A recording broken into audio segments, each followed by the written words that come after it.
Assalamualaikum warahmatullahi wabarakatuh. Bismillah, alhamdulillah, wassalatu wassalamu ala rasulillah Sayyidina wa maulana Muhammad bin Abdillah wa ba'dah wa ala alihi wa man tabi'ahum min dunya ila qiyamah. La haula wa la quwwata illa billah Muhammadin. Lillahi ta'ala al-Fatihah. A'udzu billahi minasy syaithanir rajim. Bismillahirrahmanirrahim. Alhamdulillahi rabbil alamin. Ar-Rahmanir Rahim. Maliki yaumiddin. Iyyaka na'budu wa iyyaka nasta'in. Ihdinas siratal mustaqim. Shiratal ladzina alaihim waladdallin amin. Hadirin ma'asyiral muslimin hafizakumullah. Malam ini melanjutkan penjelasan tentang hakikat maksiat dan taat.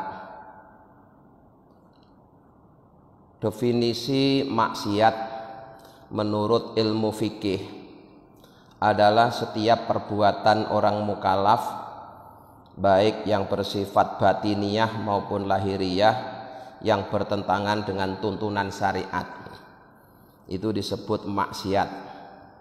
Sedangkan taat itu kebalikannya, yaitu perbuatan lahir maupun batin yang dilakukan oleh orang yang mukallaf yang sesuai dengan tuntunan syariat.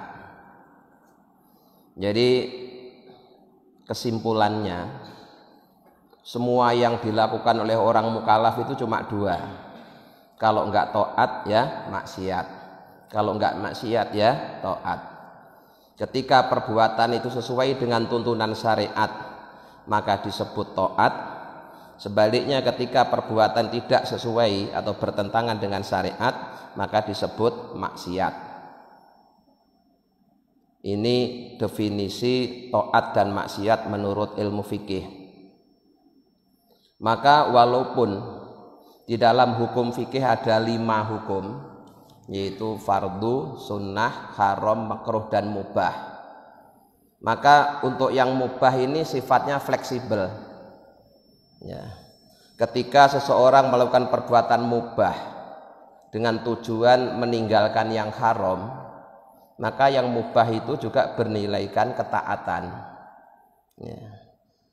Padahal definisi mubah itu dikerjakan ya enggak dapat pahala, ditinggalkan juga tidak berdosa.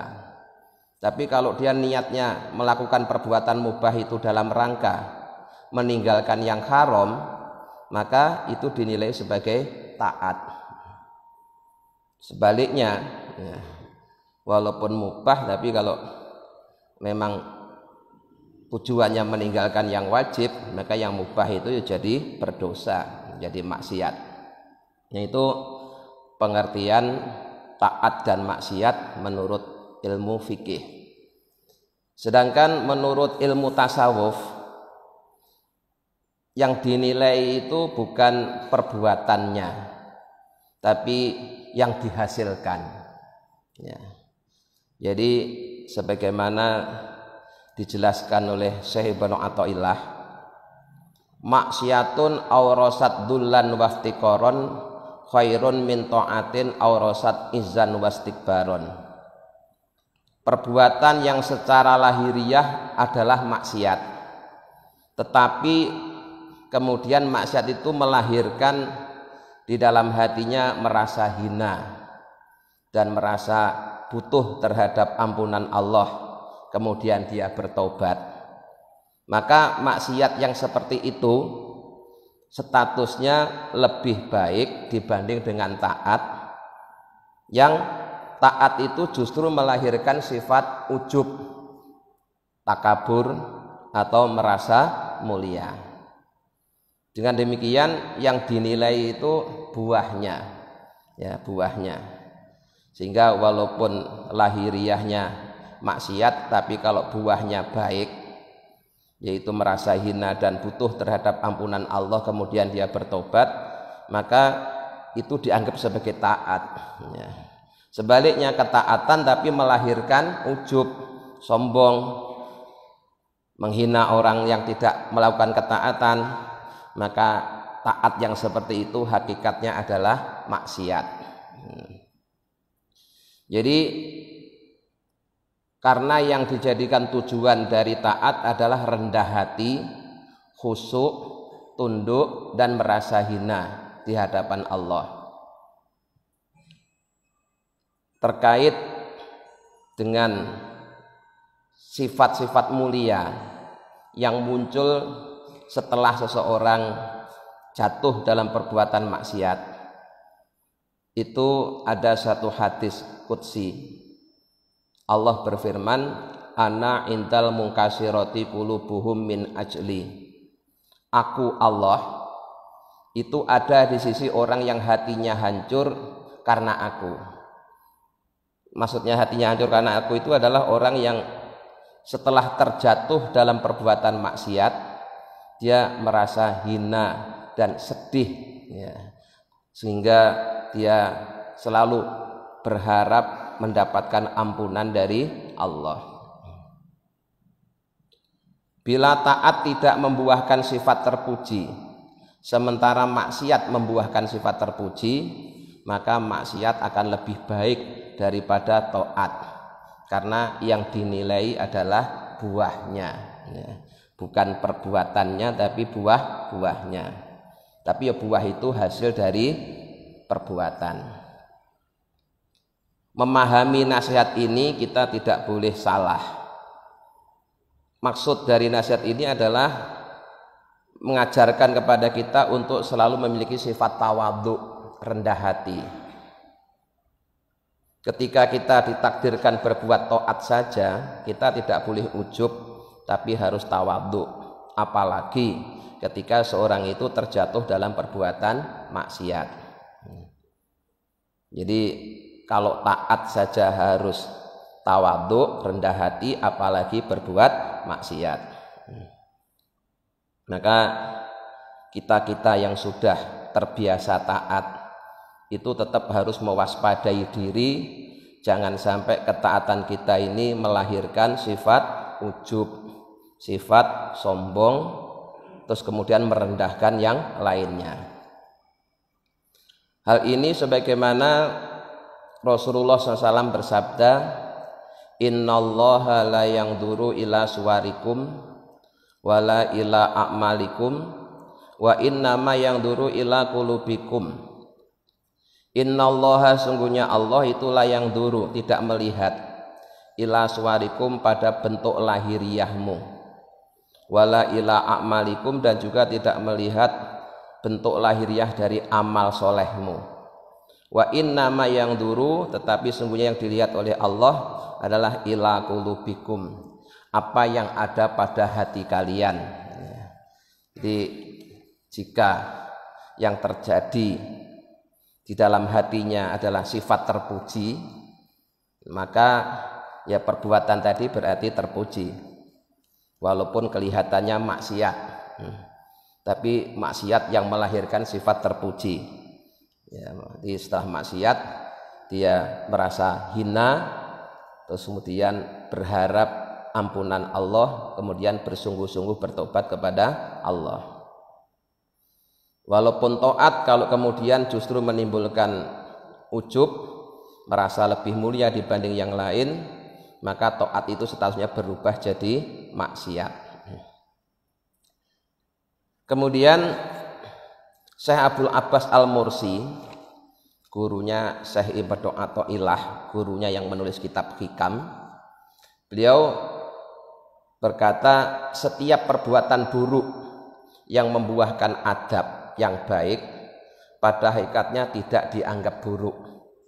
Jadi yang dilihat itu buahnya, bukan perbuatannya. Syekh Abdul Abbas Al-Mursi ini adalah seorang ulama yang banyak harapannya, banyak rojaknya terhadap hamba Allah.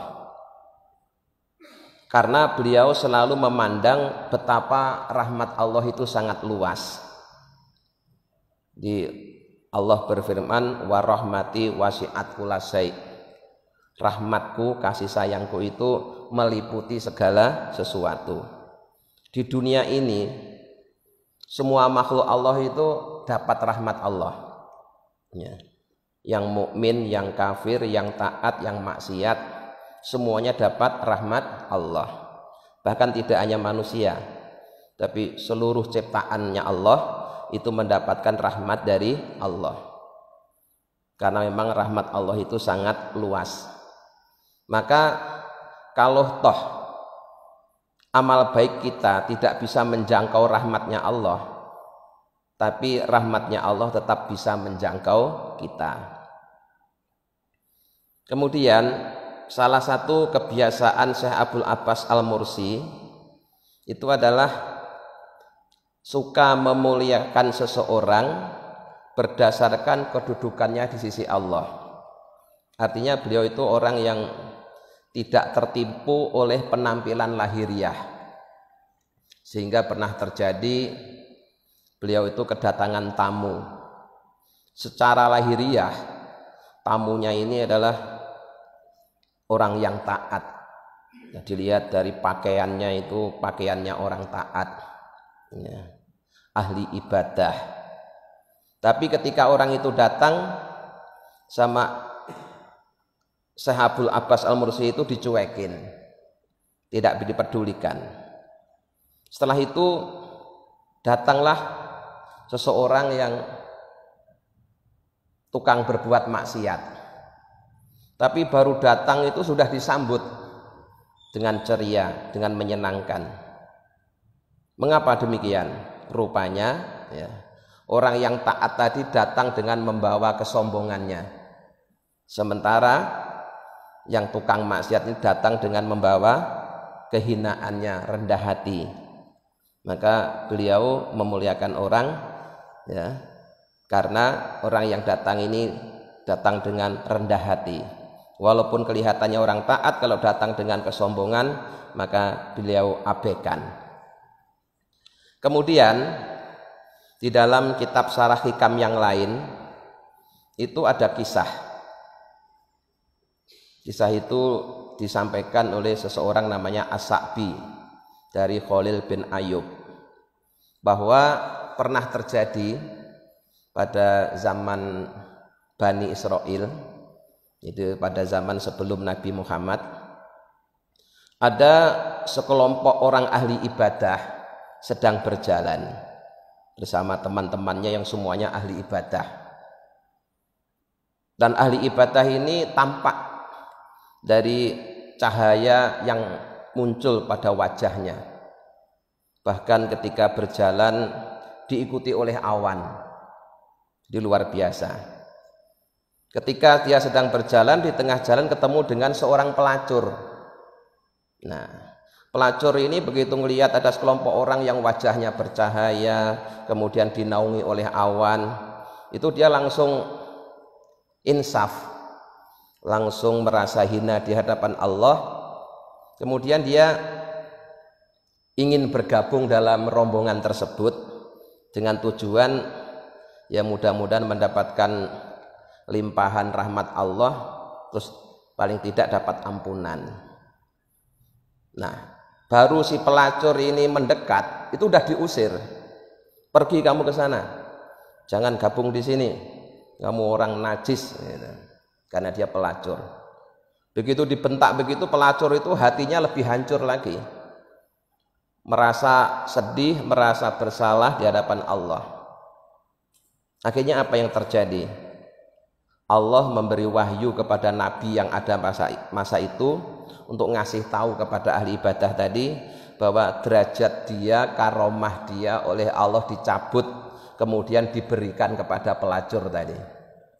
Ya, jadi yang tadinya dapat karomah, wajahnya bercahaya, jalannya dinaungi oleh awan, itu semuanya oleh Allah dicabut, kemudian diberikan kepada si pelacur. Nah, kisah ini memahaminya juga jangan sampai keliru.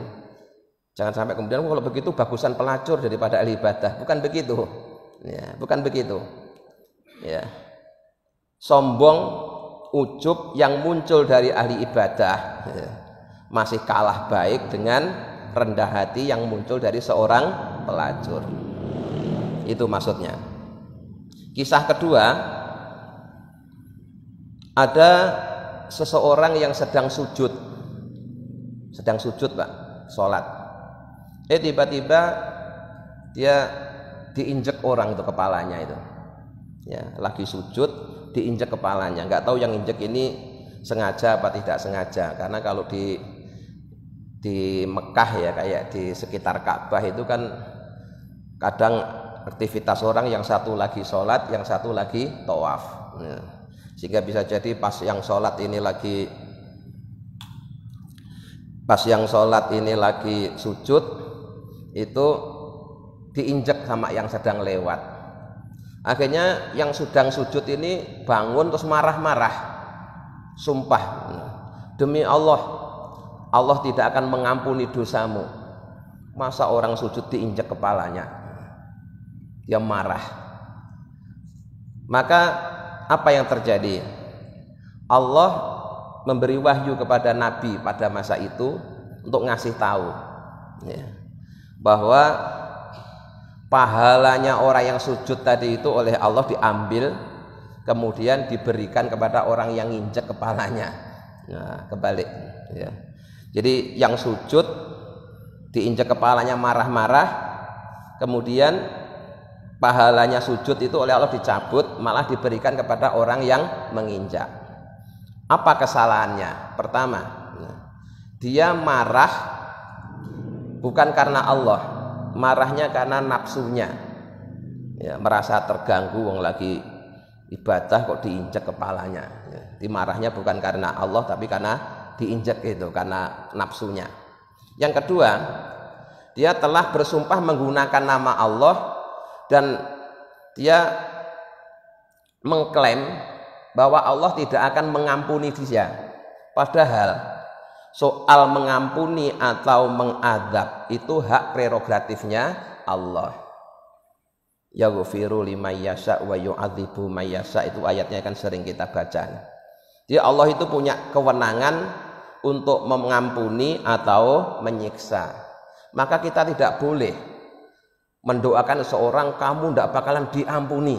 Nah, itu kan namanya kita merendahkan Allah itu. Allah sendiri aja sudah mengatakan aku itu bisa mengampuni, bisa menyiksa. Loh, kok kita malah mengatakan Allah hanya bisa menyiksa. Saking marahnya. Ya, saking marahnya kamu tidak, demi Allah kamu tidak bakalan diampuni oleh Allah. Itu Allah malah marah itu. Yang ngomong begitu malah tidak diampuni. Ya. Makanya kesimpulannya tetap sama, bahwa ketika kita oleh Allah ditakdirkan jadi hambanya yang beribadah, kita harus punya sifat tawadhu, rendah hati, jangan sampai muncul sifat ujub. Waqala, dan telah berkata sapa Abu Yazid radhiyallahu anhu, Abu Yazid Al-Bustami, semoga Allah meridhoinya. Nutitu fi sirri, aku dibisiki dalam rahasia hatiku. Khazaini mamlu'atun bil khidmati, perbendaharaanku telah dipenuhi dengan khidmah. Fa in aradtana, maka bila engkau menghendaki aku, fa alaika bidzullati wal iftiqari, maka wajib bagimu untuk merasa hina dan merasa butuh kepada Allah. Jadi Abu Yazid Al-Bustami ini salah seorang tokoh sufi ya. Dalam ibadahnya sering mendapatkan bisikan ilham dari Allah. Salah satu ilhamnya itu berbunyi, perbendaharaanku dipenuhi dengan khidmah. Kalau kamu kepingin ketemu dengan aku ya, kata yang bisikin itu, kalau kamu kepingin ketemu dengan aku, maka hendaklah kamu selalu memiliki sifat rendah hati dan selalu merasa butuh kepada Allah. Artinya jangan sampai kepingin ketemu Allah tapi dengan membawa sifat ujub, sifat sombong. Itu tidak boleh, tidak bakalan ketemu ya gitu.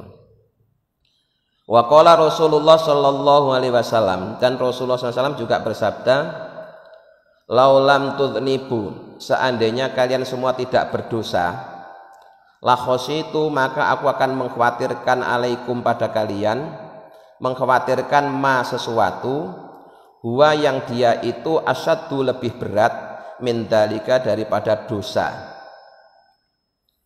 Rasulullah bersabda, seandainya kalian manusia ini tidak berbuat dosa, aku khawatir kalau kemudian kalian itu justru memiliki sifat yang lebih berat, lebih buruk dibanding dengan dosa.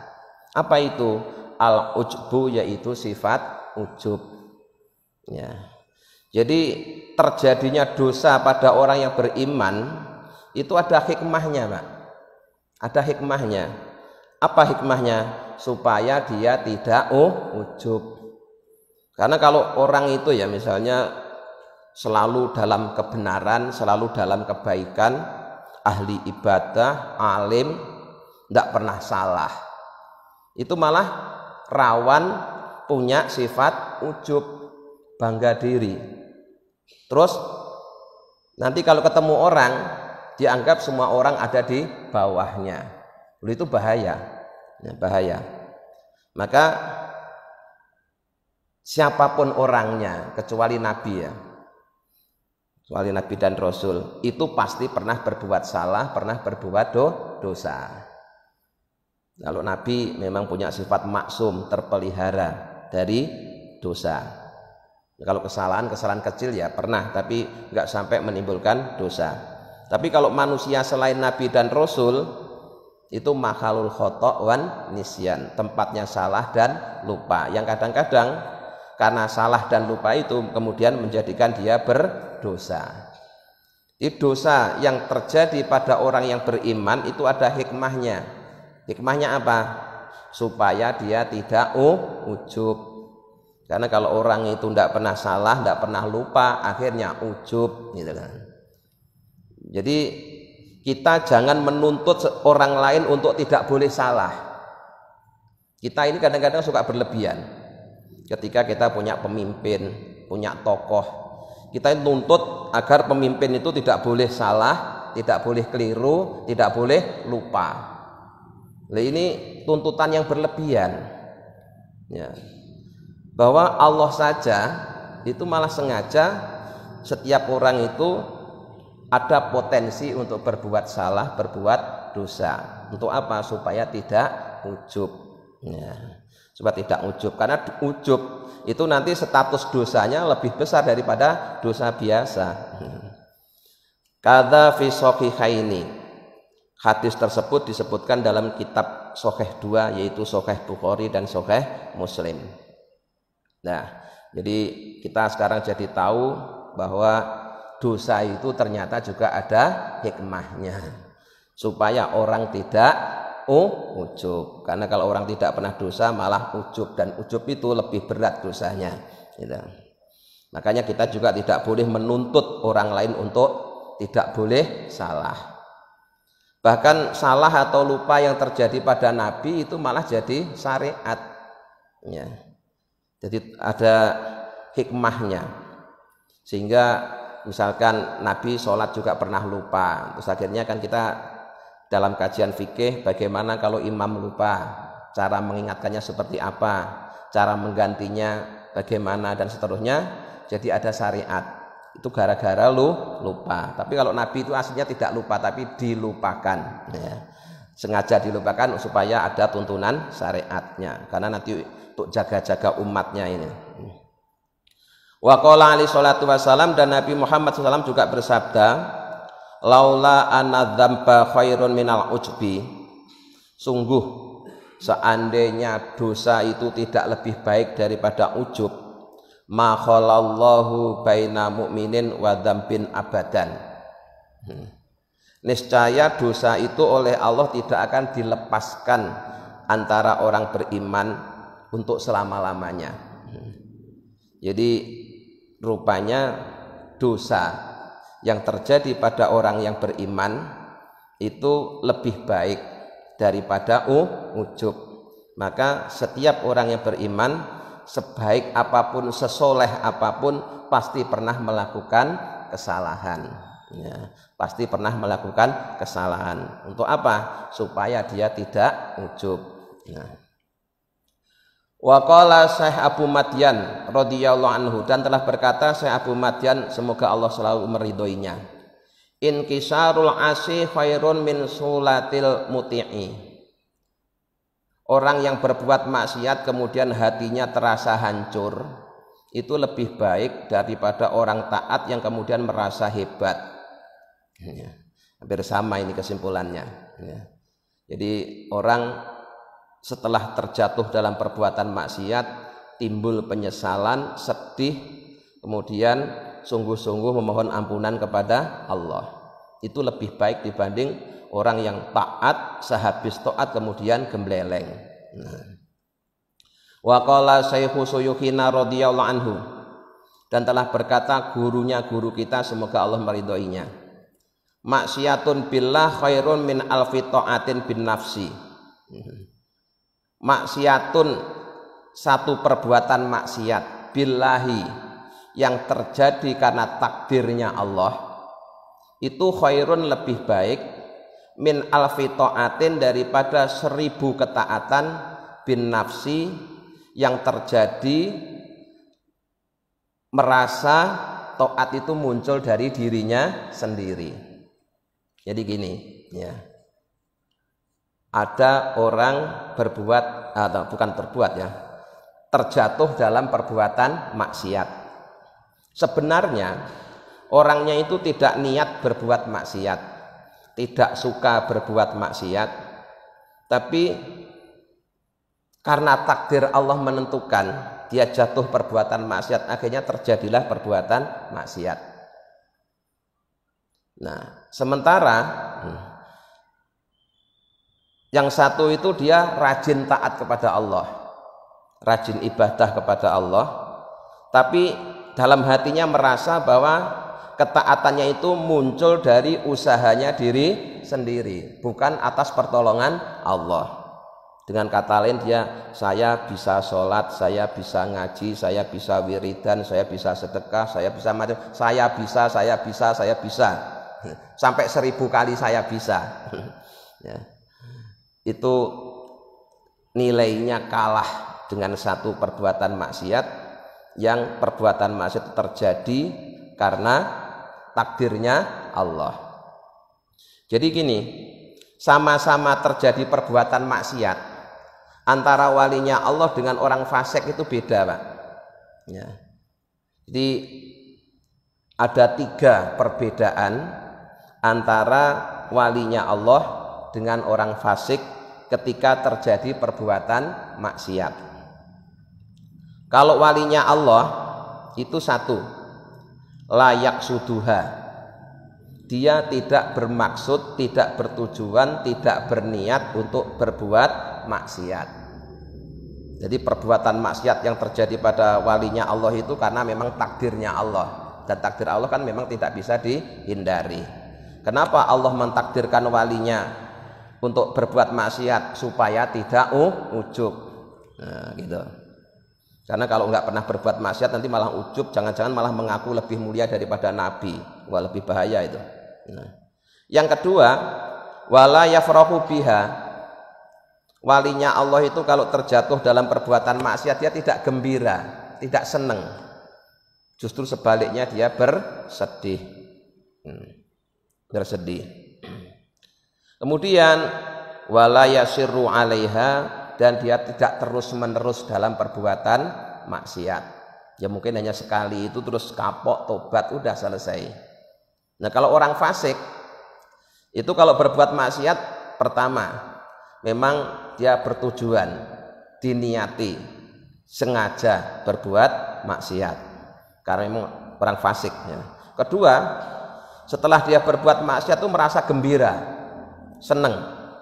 Jadi berhasil menipu orang lain itu senang, berhasil mencelakai orang lain itu senang.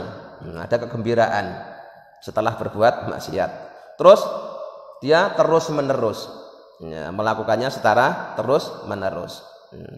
Itu kalau orang fasik itu berbuat maksiat begitu. Tapi kalau orang yang walinya Allah ya, itu terjadi perbuatan maksiat karena takdirnya Allah, sehingga dia tidak berniat, tidak senang dan tidak terus menerus. Hal ini disampaikan dalam sebuah syair. Syairnya begini: aroni kal alati wa huwa muharriki, ana qalamun wal iktidaru asabi'u. Aroni, aku melihat diriku, kal alati seperti alat, wa huwa, dan dia Allah itu muharriki, yang menggerakkan. Ini walinya Allah itu memposisikan dirinya di hadapan Allah bagaikan alat, sementara Allah yang menggerakkan. Di para walinya Allah itu di hadapan Allah memposisikan diri sebagai wayang, sementara Allah sebagai dalangnya. Di wayang itu tidak akan bergerak kalau tidak digerakkan oleh dalangnya. Ana qalamun, aku itu bagaikan pena, wal iktidaru, sedangkan takdirnya Allah itu asabi'u, bagaikan jari-jari. Jadi saya itu cuma seperti pena, sementara takdirnya Allah itu adalah bagaikan jari. Pena itu tidak akan bergerak tanpa digerakkan oleh jari.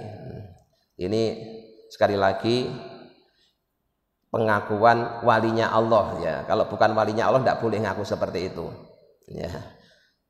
Memposisikan dirinya di hadapan Allah itu bagaikan wayang dan Allah adalah dalangnya.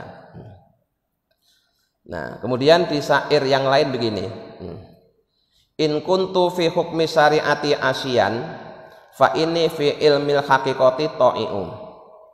In kuntu, jika keberadaanku, fi hukmi syariati, menurut hukum syariat, asyan adalah orang yang berbuat maksiat, fa ini, maka sungguhnya aku, fi ilmil haqiqati, dalam ilmu hakikat itu ta'i'u, orang yang taat. Ini tadi karena dia berbuat maksiat bukan menjadi tujuannya, bukan menjadi keinginannya, tidak bergembira dan tidak terus-menerus, maka walaupun itu maksiat, maka sesungguhnya dalam hakikatnya dia seorang hamba yang taat. Taat apa? Taat menjalani takdirnya Allah. Karena terjadinya perbuatan maksiat itu juga akan takdir, berdasarkan takdirnya Allah. Nah, kalau walinya Allah, ketika dia ditakdirkan dalam perbuatan maksiat, itu dia paham bahwa di balik maksiat itu ada perintah untuk bertobat. Jadi dia sudah pinter mensikapi terjadinya perbuatan maksiat dalam dirinya. Jadi kalau saya oleh Allah ditakdirkan berbuat maksiat, itu berarti Allah menyuruh saya untuk bertobat. Nah, kalau orang bodoh, saya ditakdirkan berbuat maksiat maka saya bersyukur. Nah, maksiat kok malah syukur? Ya, itu salah, ya. Salah. Makanya kita harus tahu dan paham bagaimana cara mengimani qadar yang baik dan yang buruk. Jadi yang baik ada dua, yang buruk ada dua. Yang baik itu kalau kita ditakdirkan ibadah, maka ibadah harus dilakukan dengan ikhlas. Kedua, yang baik itu adalah dapat nikmat, maka disikapi dengan syukur. Itu yang baik. Sekarang yang buruk. Yang buruk itu pertama maksiat. Ketika kita ditakdirkan maksiat, maka kita harus segera bertobat. Kemudian yang kedua, musibah.